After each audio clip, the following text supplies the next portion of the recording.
Now to speak to the Regional Commissioner of the Rift Valley, that is George Natembeya. Good morning, Regional Commissioner. What can you tell us in as far as the latest, when you're talking about, have you been able to find the missing persons? Have you been able to trace all bodies that are suspected of people that may have lost their lives?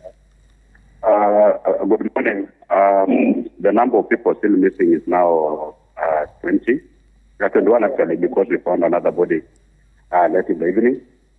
We are now proceeding to the site to try and see if we can finish the recovery process today.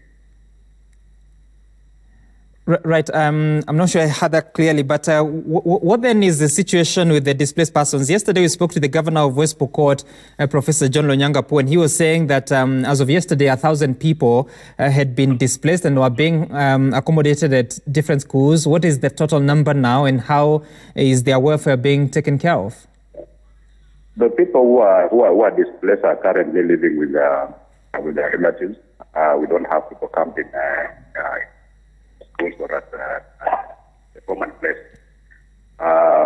We are still making arrangements to provide food to them.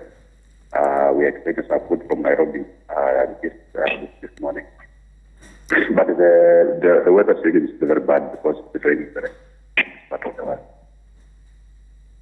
Right, and so far, when you are looking at the situation, are the rains down, and how difficult is it to really trace the people that you're looking for? It's very, very difficult, because the last body that we found was about 20 kilometers downstream. 20 kilometers downstream. At 1 p.m., the rivers were exploded because the raining was stopping, and water is coming down the valley where we are right now. So the recovery process is very tedious. I can't even get machinery there. So we are doing it manually.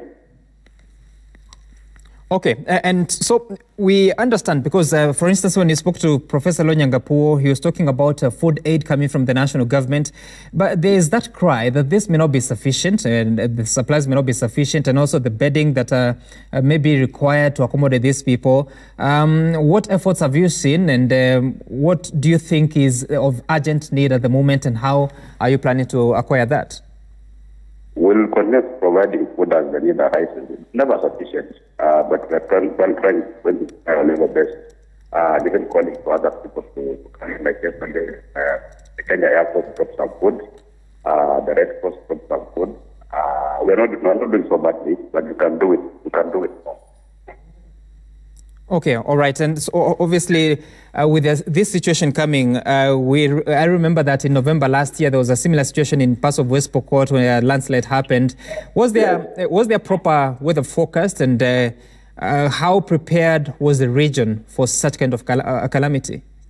Weather forecast was done, and we passed the warnings to the people, but that's forward to this area for years.